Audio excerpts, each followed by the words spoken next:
Is that my cue? That's you, Judith. All right. Welcome, everyone, to our Maha Sangha. I'm Judith Elaine, a Zen practitioner and a member of the Ecumenical Buddhist Society in Little Rock, Arkansas.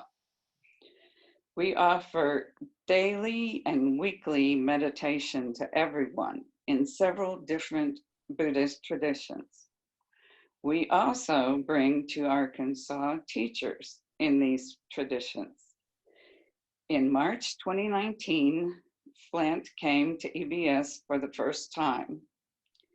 Afterwards, he graciously offered, and we scheduled him for a second retreat this weekend. The retreat was to start with a public talk this evening. Of course, the retreat has been canceled, but Flint has generously agreed to give his public talk to what he is calling our Maha Sangha. Here is our beloved teacher, Flint Sparks. Thank you, Judith.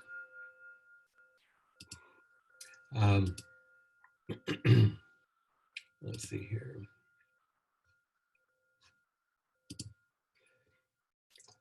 Right now, I see Judith as the larger thumbnail. Am I coming on, or am I still a smaller thumbnail?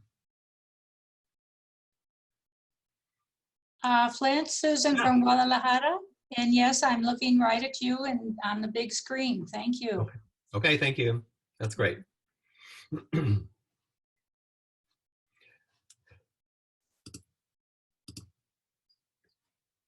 As you know, so many of you that have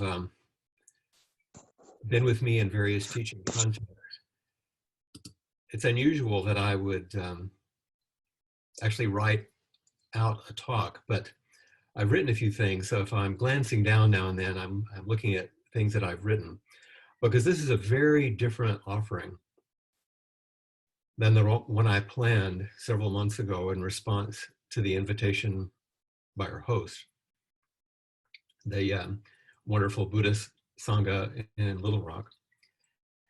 And the difference isn't just that this platform, this online meeting. We all find ourselves suddenly and shockingly in a different world. Within just the last week, we're all sort of staggering anxiously into a disturbingly altered context, medically and socially, economically, politically. And it's difficult to find stable ground as everything changes with such frightening speed, and in ways that leave us fumbling for certainty where there is none. So why now, in this new reality, commanding our attention and our best efforts to survive, would we even take the time to spend reflecting on this slim volume of talks offered in someone's living room by an obscure Japanese priest 50 years ago? Because tucked inside these deceptively simple and gentle teachings are powerful guides for how we can actually make our way through all of this. Our lives are being transformed in ways most of us never imagined. But I believe this is what Shunryu Suzuki actually had in mind. Nothing less than the transformation of our hearts, our minds, and our character. The teachings don't tell us how to combat a virus or how to inspire cooperation in a divided world, but he was just bringing what he had to offer. The Dharma, his own ancient practice from Japan, to people hungry for a new way of life. You have to remember these teachings were given in Northern California in the 60s. And he was doing his best to offer something in a foreign country, sharing his deepest understandings of Buddhism in a language he could barely speak. And like us, everything was on the line. Nothing was easy, but everything mattered. We're all coming to realize that we can no longer really hold the kinds of assumptions, mostly out of our awareness, that we will have plenty of time to practice. And this practice will benefit us in some way over time. And they will have the health and energy to do so in a beautiful and safe practice center somewhere with our friends. All this has changed. We certainly hope to create warm and connected sanghas and probably do some good, but there's also a sense of false entitlement embedded in these assumptions. And unfortunately, we're coming to understand this in a very real, immediate, and frightening way. We've kind of been jerked into attention by the uncertainty and vulnerability, and it's sometimes even the despair. But this is precisely what the Buddhist teachings address. There's no better time to practice than now. And beginner's mind, in the way that Suzuki taught it, is the right teaching for this time. I want to make sure you understand, this is not simplified Buddhism when we say beginners. This isn't Zen light. So please don't confuse beginner's mind with a beginner's practice. This is the whole practice, the full path, the foundation of ongoing awakening. And beginner's mind is not going back to basics, this kind of regression into something naive or innocent.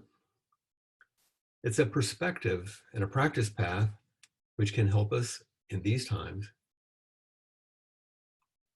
And that help does not come in the form of restoring the fantasies of some hopeful future that we all think that we were promised.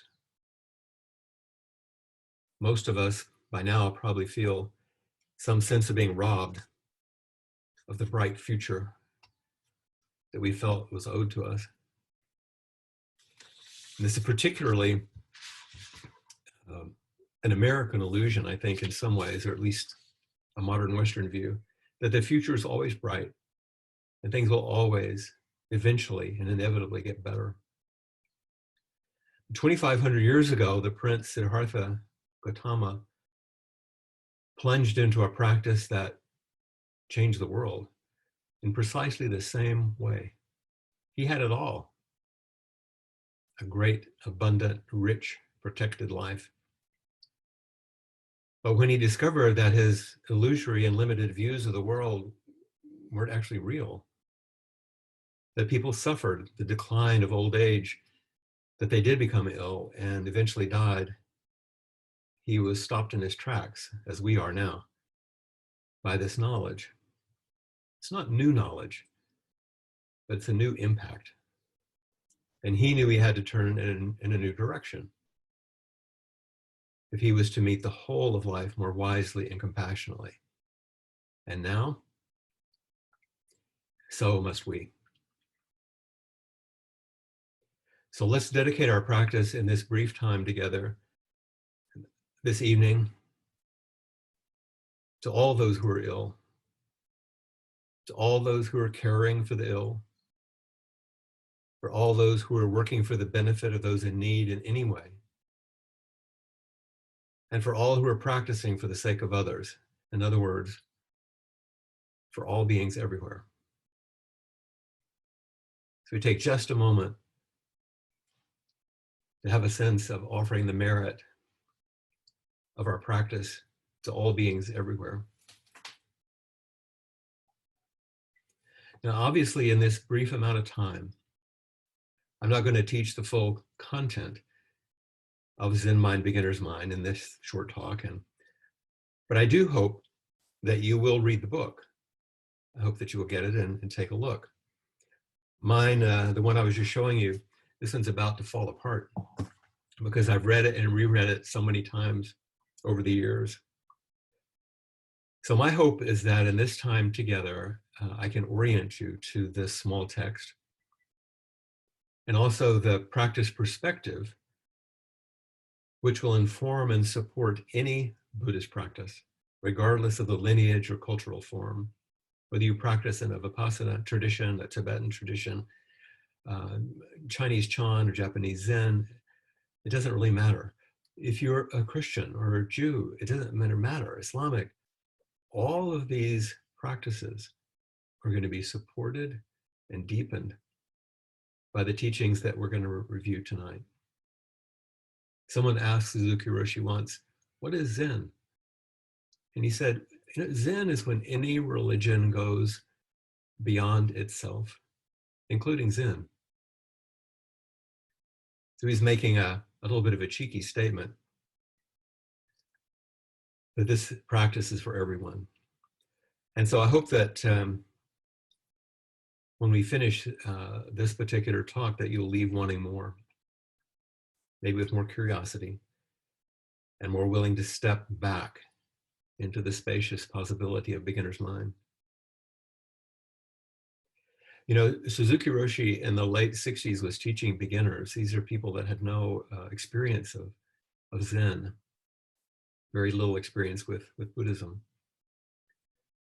They thought he was some sort of fantastic Zen master. They had ideas and projections, and they said, can we study with you? And he said, well, you know, I sit at 5:30 in the morning. You can come if you'd like. And this little book is made from early talks given in a local sitting group in Los Altos, California, in someone's living room in the beginning, not in a monastery, not in a temple. And they were his attempts to help people, just like us, with everyday lives, with their problems, and to support their aspirations to live a more wholesome life. The idea of recording these talks came to a woman, Marian Derby, who organized the Los Altos group. People gathered at her home in the beginning, and she recorded and transcribed these talks each week, which became the first draft of the book. Marian lived until 2013, when she died at age 90. The transcripts that Marian produced and she gave to Trudy Dixon, who had done some editing of the publications at the very young Zen Center at that time, and she edited the talks for publication. She came up with 3 sections, and the titles of each talk mostly came from the body of the talk itself. When she finished the editing, which is a prodigious amount of work, given that Suzuki Roshi was speaking in a second language and she was attempting to make the talks flow, she died of cancer just at age 30, just as she turned in the manuscript. Her husband, Mike, who was a painter, did a painting for the book, which some of you are quite familiar with because it's so beautiful. He did the fly. It's actually a painting that he did. Suzuki Roshi loved the idea of a frog because a frog would sit still, breathing. But if a fly came by, it was responsive. Then we'd go back to sitting. So it was he loved the image. And so the fly made its way into the book. Richard Baker, the abbot at the Zen Center at that time, saw that the book found a publisher. And over the years, it has become an enduring classic. It's actually a bestseller. It's one of the best-selling Buddhist books of all times.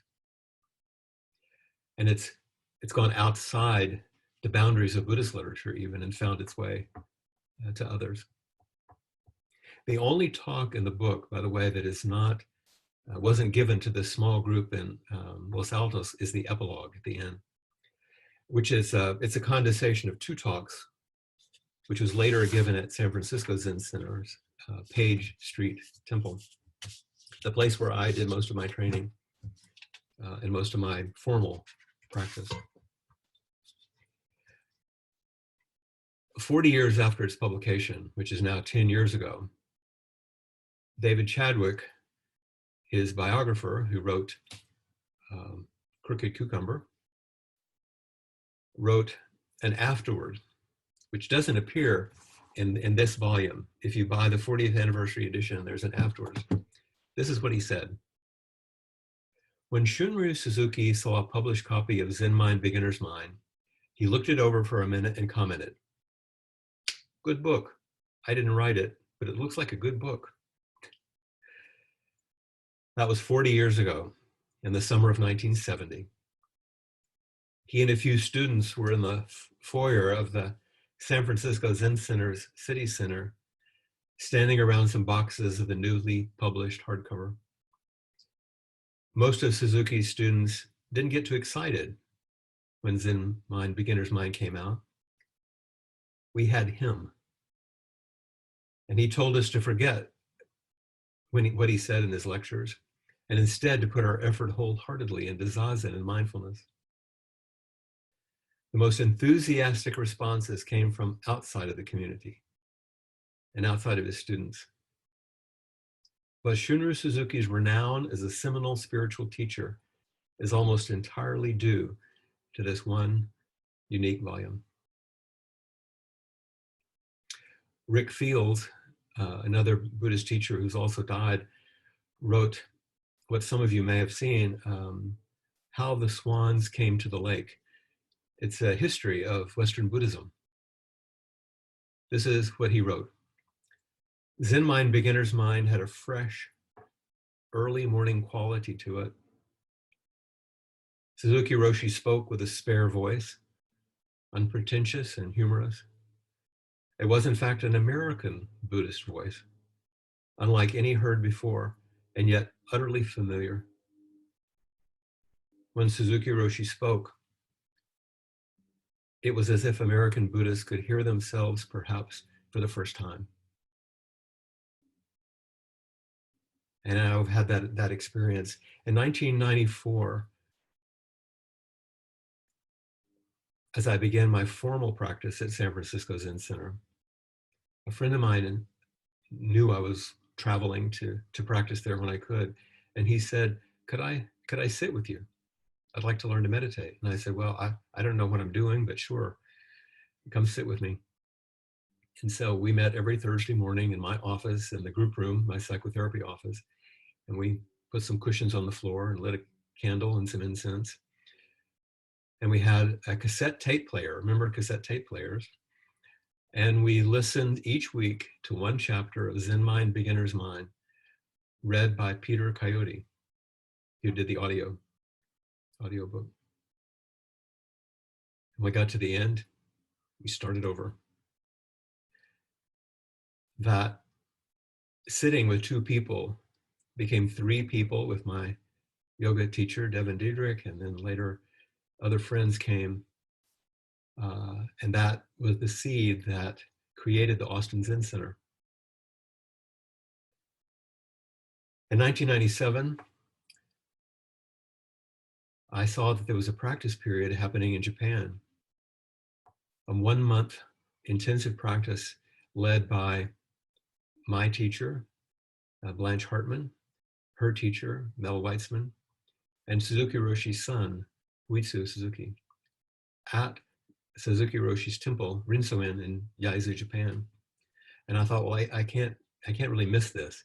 It's a chance to experience traditional practice with my teacher, the person she received Dharma transmission from, Suzuki Roshi's son, in his temple. It was a complete connection. During that time, we went to visit Eiheiji, Dogen Zenji's temple, which he established in the early 13th century. It's the lineage in which Suzuki Roshi trained, and it's the lineage in which I'm ordained. So this was home. And Blanche was going, at that time, to do a ceremony to confirm her Dharma transmission in Japan. As we say, ceremony. She became abbot for one day ceremonially at Eheji. There were about 18 of us, and the first day we were there, we went into the zendo to sit in our full robes. Classically, we were sitting on the tan, which is an elevated platform, facing the wall.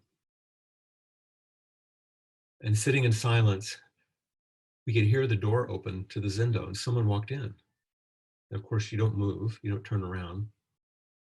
And out of the corner of my eye, I could see a person walk to the end of the tan and look at us in line. It was Nakashima Roshi, head of international relations for Eheji, and he had been a very young man when Suzuki Roshi was at Eheji. He had known him. And so as this long line of Americans is sitting there, Nakashima could speak English. He said, when Suzuki Roshi left in 1959 to come to America, when I heard him teaching San Francisco, I didn't understand him. I could not understand what he was doing.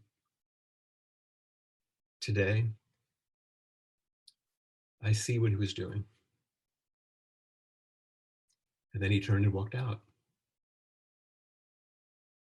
I can feel the tears rising now, like they did then. It was a very, very sweet moment.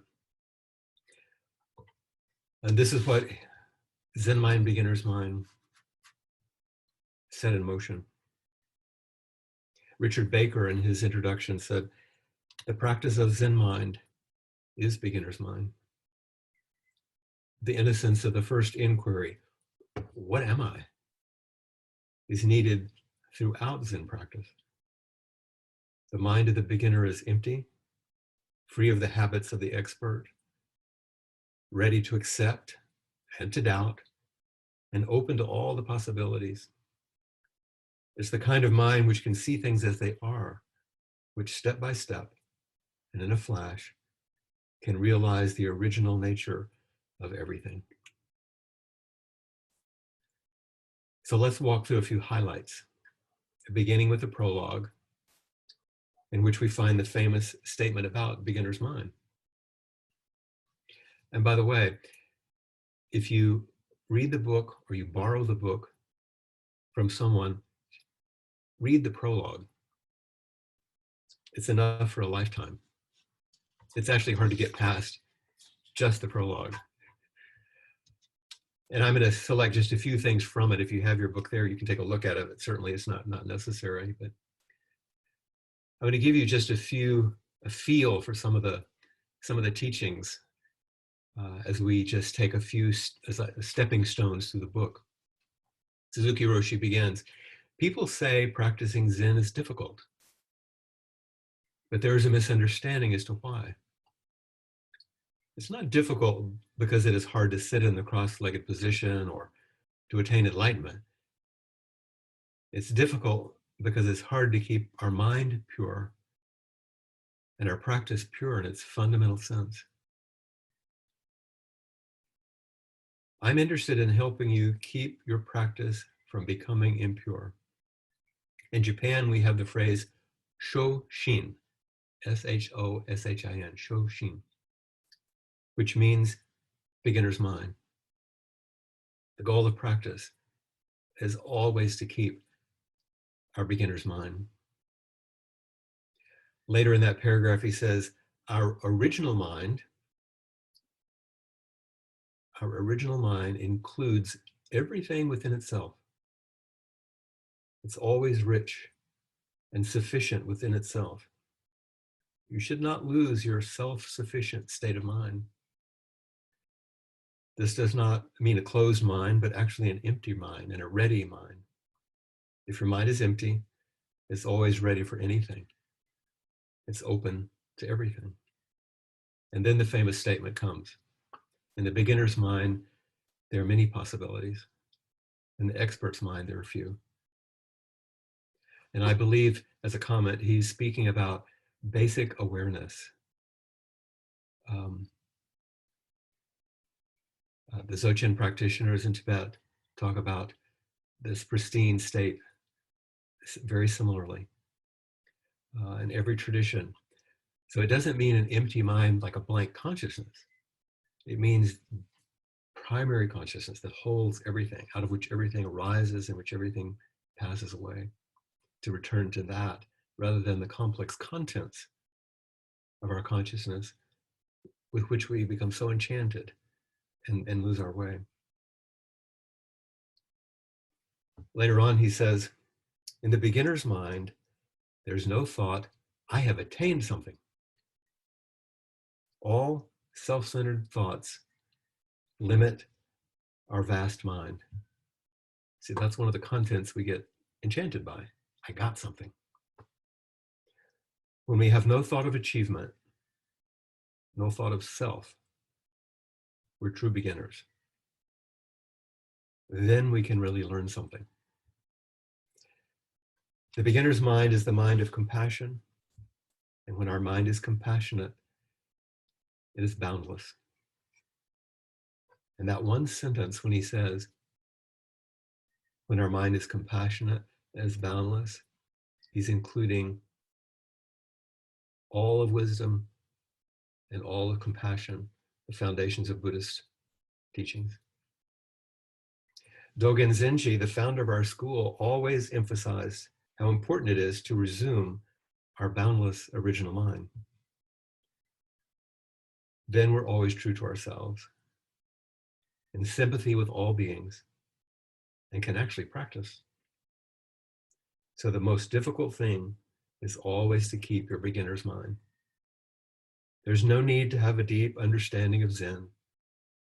Even though you read much Zen literature, you must read each sentence with a fresh mind. You should not say, I know what Zen is, or I've attained enlightenment. This is also the real secret of the arts.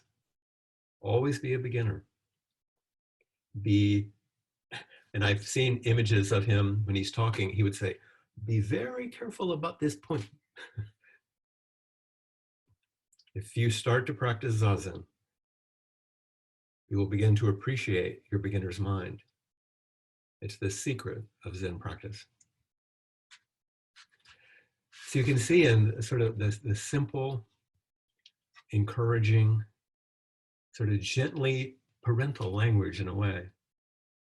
He's calling us forward. And these are deep and complete teachings in a language that seems quite simple. But because it's so layered, you can read it again and again and again.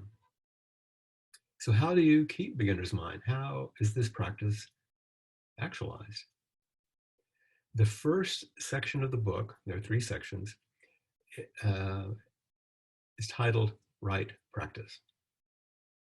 And the first 3 chapters are on posture, breathing, and control. 3 things that I bet everyone who's listening right now has thought about at some time in their practice. How do I sit? What do I do about the breathing? How do I control my crazy mind? Here's just a few pieces. Posture. He said, enlightenment is not some good feeling or some particular state of mind. The state of mind that exists when you sit in the right posture is itself enlightenment. If you cannot be satisfied with the state of mind you have in Zazen, it means your mind is still wandering about. Our body and mind should not be wandering about. In this posture, there's no need to talk about the right state of mind. You already have it. This is the conclusion of Buddhism. Just that small bit is a little difficult for people to understand sometimes. Because he's teaching in his way what Dogen taught in his revolutionary way, that there's not practice to gain enlightenment. That practice was an expression of enlightenment. If the awakened mind is your basic nature, if it's what's most natural and true, and if it's the understanding of the unconditioned reality of the universe, how could you create that? You can't create the uncreated. You can't make the unconditioned, but you can realize it, and then you can express it. You can celebrate it. And in Zazen, in the upright posture of Zazen, is the small ceremony that we do to celebrate and to pay homage to our original nature, our true state of mind. So when he says enlightenment is not some good feeling or some particular state of mind, he's pulling the rug out from what most of us begin with. I do want to feel better, and I want to have this amazing state of mind called enlightenment, which usually means sort of like getting high, but for most of us. But we let that go and realize, oh, fundamentally, my life is an expression of this great mystery, that I can sit down and sit upright and be silent, and in that small ceremony, acknowledge the truth of my own nature and yours and everyone else's. In the second little talk on breathing, he said, we say inner world and outer world, but actually there's just one whole world. In this limitless world, our throat is like a swinging door. If you say, I breathe, the I is extra. What we call I is just a swinging door, which moves when we inhale, when we exhale. It just moves. That is all. When your mind is pure and calm enough to follow this movement, there's nothing. No I, no world, no body or mind, just a swinging door.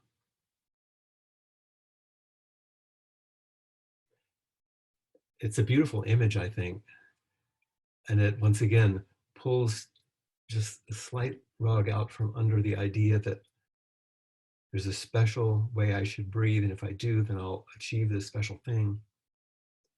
If everything drops away, and there's simply the movement of breath, it's happening on its own. You don't have to try to do it. You certainly aren't required to manipulate it. I was reading a story once when he was speaking to a student, and they were asking what Zazen was. He says, you know, that moment when you exhale, and there's a tiny pause before you inhale. He said, you know, you don't have to worry about it. You'll inhale. And if you don't, well, that's the end. That's just fine. So posture expresses our true nature, our enlightened quality of the natural state. Our breath is just a swinging door. As we drop away, the I makes an object out of the breath with a subject. We just watch the movement. But then, of course, there's the mind. Chapter 3, control. He said, the reason everything looks so beautiful is because it is out of balance. So we could stop right there. We could do a whole Dharma talk on that first phrase. The reason everything looks so beautiful is because it's out of balance, but its background is always in perfect harmony. And that simple sentence, he gives us all the teachings, the absolute teachings of the Prajnaparamita. He goes on, this is how everything exists in the realm of Buddha nature, losing its balance against a background of perfect balance. So if you see things without realizing the background of Buddha nature, everything appears to be in the form of suffering. But if you understand the background of existence, You realize that suffering itself is how we live and how we extend our life. So in Zen, sometimes we do emphasize the imbalance or disorder of life. The reason everything looks beautiful is because it's out of balance. The impulse for compassion, for care, for the poignant beauty of what it's like to be human comes forward because we see the difficulties, the struggles, the frailties, the vulnerabilities, everything around us. But its background is always perfect harmony. Everything is actually okay. That's hard to realize when you listen to the news, isn't it? Everything is working in harmony with everything else, always. It may not be what I want. It might not be what you want. It might not be what we prefer, but everything is working in harmony. From on the top of this hill in Molokai, we can see the weather. We see what happens in the ocean and the sky or the land. Everything is in harmony. We might not want it to rain. We might not want the wind to blow. Might not want it to be hot, but we're seeing how everything is in response to everything else. We don't want to be infected by a virus. The virus is just being a virus. We're being ourselves. Everything is in perfect harmony. Everything is responding to everything else. That's the background of perfect harmony. But what we see is all the out of balance difficulty. We see the suffering. So if you see things without realizing the background of Buddha nature, if you see things without realizing perfect harmony, everything appears to be in the form of suffering. You only see that side of things. And these are the two truths. But if you understand the background of existence, impermanence, interdependence, you realize that suffering itself is just how we live and how we extend our life. Later in that chapter, he talks about how to control your mind since it does reel in response to these things. And he has a beautiful image, which is quite famous. People know about it. It says, to give your sheep and cow a large, spacious meadow is the way to control them. Not to try to pin them in other words. So it is with people. First, let them do what they want and watch them. This is the best policy. To ignore them is not so good. That's the worst policy. The second worst is trying to control them. The best one is to watch them, just to watch them without trying to control them. And the same with your mind. The same with all those parts, beings, things that you find inside. So posture is an expression of our true nature. Breathing is just a movement that arises and passes away within that spacious place of beginner's mind. And we let go of control, we can begin to understand the nature between perfect harmony and the difficulties that we struggle with. At the end of that first section of the book, there's a talk called Nothing Special. This is another highlighted talk. Read the prologue, then read Nothing Special. This is your quick view. And he says something that I feel often. He starts the chapter by saying, I do not feel like speaking after Zazen. I feel the practice of Zazen is enough, but if I must say something, I think I would like to talk about how wonderful it is to practice Zazen. Our purpose is just to keep this practice forever. This practice started from beginningless time, and it will continue into an endless future. Strictly speaking, for a human being, there is no other practice than this practice. And I'll say he's not talking about Zen. He's talking about the essence of contemplative practice, which all human beings ultimately return to if we either loved enough or hurt enough, we'll move in that direction. He goes on, there is no other way of life than this way of life. Zen practice is the direct expression of our true nature.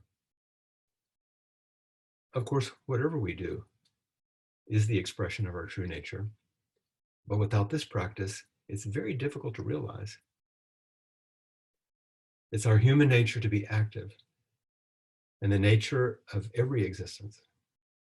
As long as we're alive, we're always doing something. But as long as you think, I'm doing this, or I have to do this, or I must attain something special, you're actually not doing anything. When you give up, when you no longer want something, or when you do not try to do anything special, then you do something. I'll stop for a moment. He said to his early students, who he was attempting to train with forms in the Zendo, said, you Americans always want to do your own thing. It's the 60s, remember? And he says, so I can't tell you apart. But when I ask you to do one thing, one form, then I can see you. Because he could see the way each person did that one thing. When you give up, when you no longer want something, or when you do not try to do anything special, then you do something. When there's no gaining idea in what you do, then you do something. In Zazen, what you're doing is not for the sake of anything. You may feel as if you're doing something special, but actually, it's only the expression of your true nature.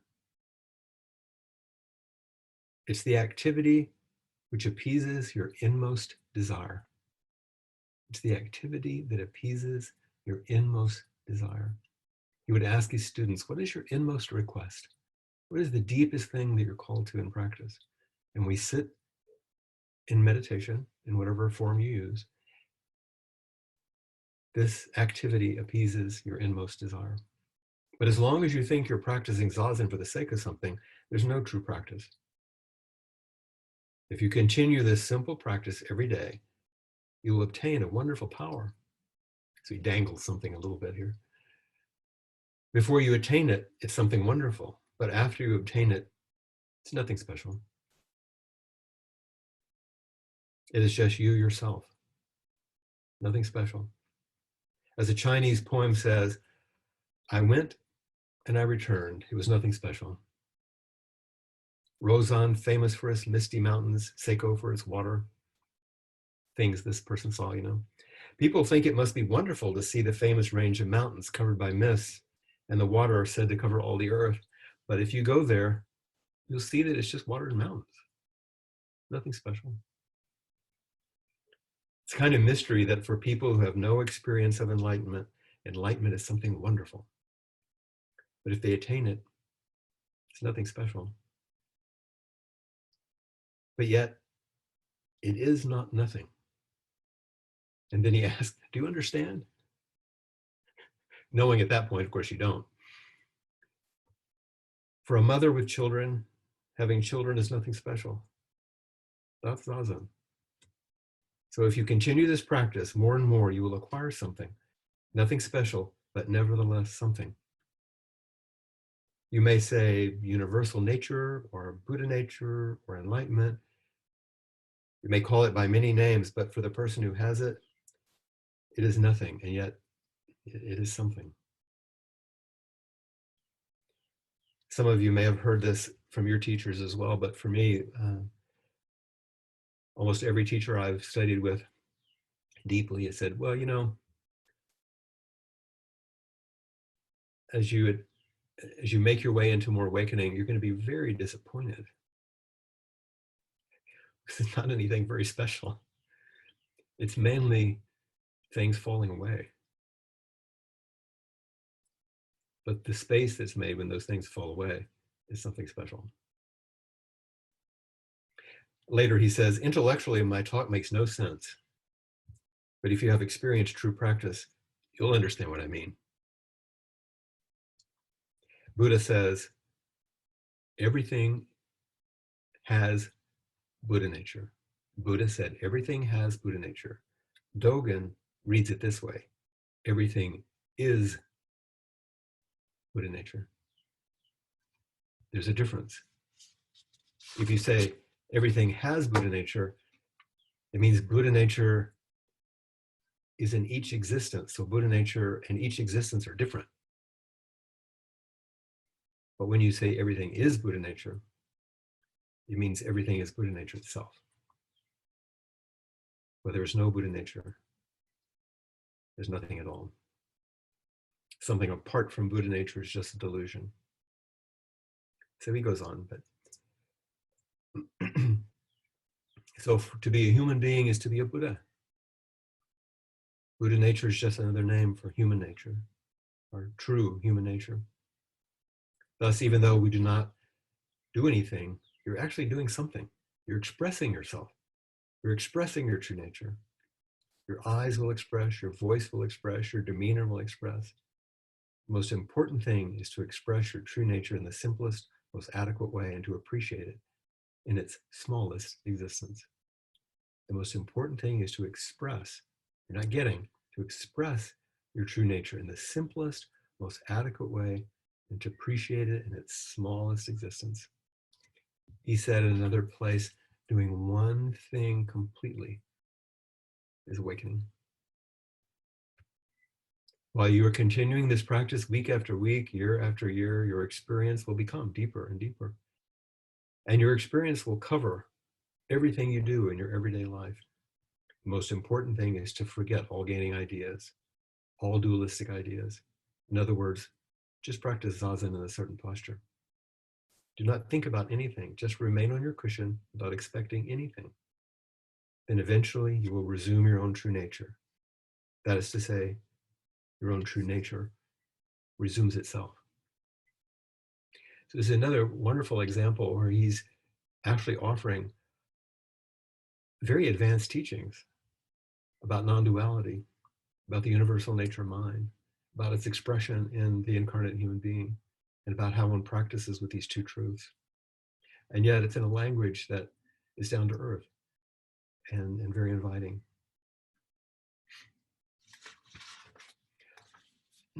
There's a wonderful chapter on transiency in which he says the basic teachings of Buddhism is the teaching of transiency or change. Well, this is what we're living in right now, that everything changes is the basic truth for each existence. David Chadwick, who is his biographer, starts Crooked Cucumber by a small vignette in which he says, one evening after a talk at Tassajara, I asked the question that is a silly question to ask, but I thought I would try. He said, Suzuki Roshi, can you summarize Buddhism in one word or a phrase? Thinking that he wouldn't answer. But he said that night he did. He said, everything changes. Next question. So this is the nature of transiency. And I would suggest that's another important chapter to take a look at, including also the one following called Believing in Nothing. It's a radical challenge about the way we make what we realize into beliefs. He says, I've discovered that it is necessary, absolutely necessary, to believe in nothing. Now, he's not talking about nihilism. That is, we have to believe in something which has no form and no color, something which exists before all forms and color appear. It's a very important point.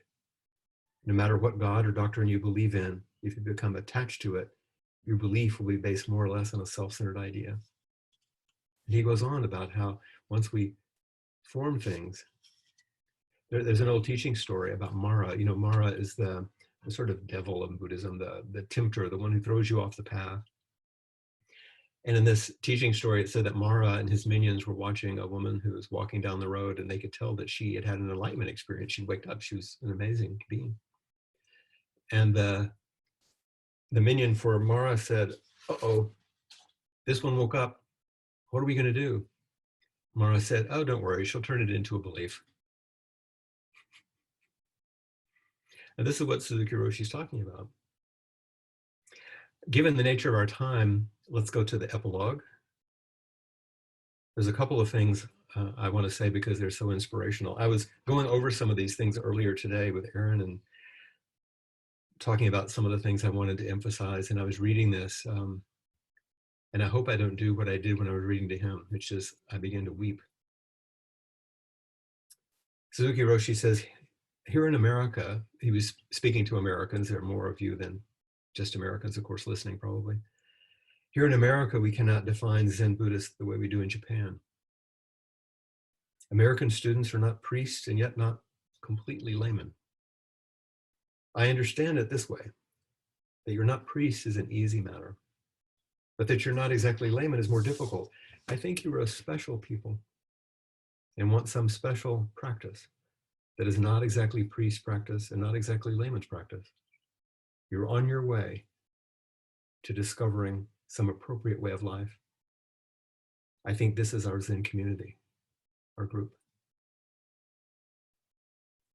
This is what the Ecumenical Center is for. This is what Appamada is for. This is what we're about.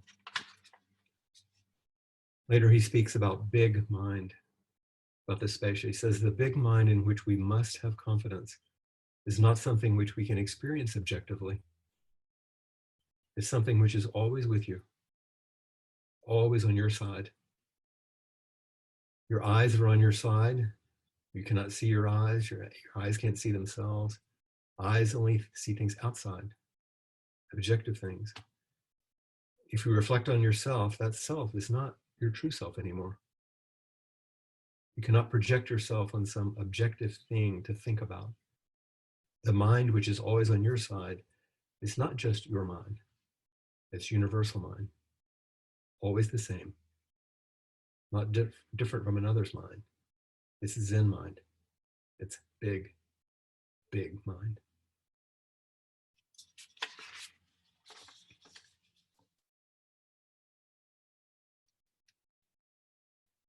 He speaks a bit about the rules that were developed in China. And later he says, I think we naturally need some way of life as a group and as Zen students in America. And as Hyakujo, who was one of the people who established monastic practice there, established our way of monastic life in China, I think we must establish an American way of Zen life. I'm not saying this jokingly. I'm pretty serious. But I do not want to be too serious. If we become too serious, we'll lose our way. If we are playing games, we'll lose our way. Little by little, with patience and endurance, we must find the way for ourselves. Find out how to live with ourselves and with each other. In this way, we'll find out our precepts. If we practice hard, concentrate on Zazen, and organize our life so that we can sit well, we'll find out what we're doing. But you have to be careful in the rules and the way you establish. If it's too strict, you'll fail. If it's too loose, the rules won't work. The only way to study pure mind is through practice. Our inmost nature wants some medium, some way to express itself, to realize itself. We answer this inmost request through our practice. Priest or layman is not the point, he says later. To find yourself as someone who's doing something is the point. To resume your actual being through practice. To resume the you, which is always with everything, with Buddha, which is fully supported by everything right now. You may say it is impossible, but it is possible. Even in one moment, you can do it. At the very end, he says, I feel Americans, especially young Americans, have a great opportunity to find out the true way of life for human beings. You're quite free from material things. Once again, hippies, 60s. And you begin Zen practice with a very pure mind, a beginner's mind. You can understand Buddha's teachings exactly as he meant it. But we must not be too attached to America or Buddhism or even to our practice. We must have beginner's mind, free from possessing anything. A mind that knows everything is in flowing change. Nothing exists but momentarily in its present form and color. One thing flows into another and cannot be grasped. Before the rain stops, we hear a bird. Even under the heavy snow, we see snowdrops and some new growth. In the east, I saw rhubarb already. In Japan, in the spring, we eat cucumbers. The first time I met my teacher for Dokusan, for practice discussion at San Francisco Zen Center, I didn't know what to do. I had no idea. I was such a beginner. And she invited me up to the small tatami floored room. It was dark. San Francisco, so it was cold. With a small candle she lit, and she showed me where the incense was, and she asked me if I would light it. She showed me what to do. And we bowed and we sat down knee to knee, and we spent some time together. She said, when I first sat in this room with Suzuki Roshi, I could see in his face when he looked at me that all he saw was Buddha, and I couldn't understand that. How could he see that? But I could see in his face that's what he saw. And we had a conversation that was very gentle, and she was very gracious and kind. And over the years, I practiced more and took the precepts, went to Japan with her, which I would attempt to carry her luggage, and she would be mad at me, and she could do it herself. And we went out one night together in Kyoto when things were difficult within the Sangha. We were all tired. So we ate sushi and got drunk, and staggered our way back.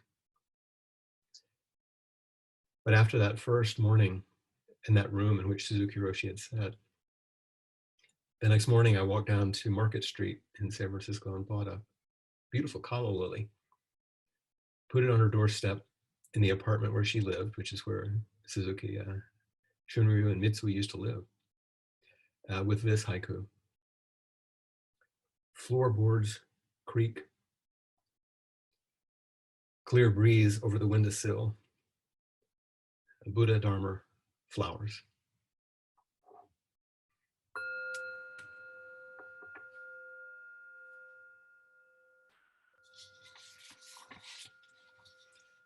And Cheryl, I think you might have some things to say. Well, first of all, thank you, Flint. I'm Cheryl Woodard. I'm the president of the Ecumenical Buddhist Society of Little Rock, your host this evening, ebslr.org. And I just want to say that, like everyone else, we're a center designed to facilitate people meeting in person and studying and practicing Buddhism. And so right now, of course, we're having to invent new ways. And Flint has really shown us a new way tonight. This was wonderful. I promise you two things. One is that next time we'll have a bigger room. More people can come besides the 100, because I know that some people were not able to get into this session tonight. And Who knew there would be so many? Who knew? That's right. But the second thing is, I think I would like to, something that I've already done and that I think people might enjoy doing, is getting into smaller groups online and reading this book together and talking about it. Nobody has to be an expert. Nobody has to have the answers. You can just read it and talk about it and puzzle over it together. And so I would like to encourage you to do that. But the thing I want to ask you for tonight is to send us your email so that we can keep you informed of whatever else we think of in terms of getting together in this new way of communing with each other in this moment. And whatever might come, whatever Flint and us come together to think about going forward. So email donations@ebslr.org. That's just an email that reaches me. And so please email that if you would like to be kept apprised of what we're doing, but also to get a link to where the recording of tonight's session is going to land. And And if you do want to make a donation to us or to Flint, we are going to be sharing everything together with him going forward. So to close, I would like to offer, my clock is chiming behind me, but I would like to offer this prayer, which was given to me by my teacher, and then we'll close. And this is the teacher has appeared in this world, and the teachings have illuminated it like the light of the sun. May the holders of the teachings be in harmony like siblings, and may the goodness of the teachings remain for a very long time. Thank you.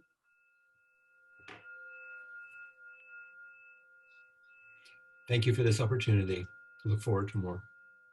Blessings to everyone. Be safe, be well. Bye. Thank you.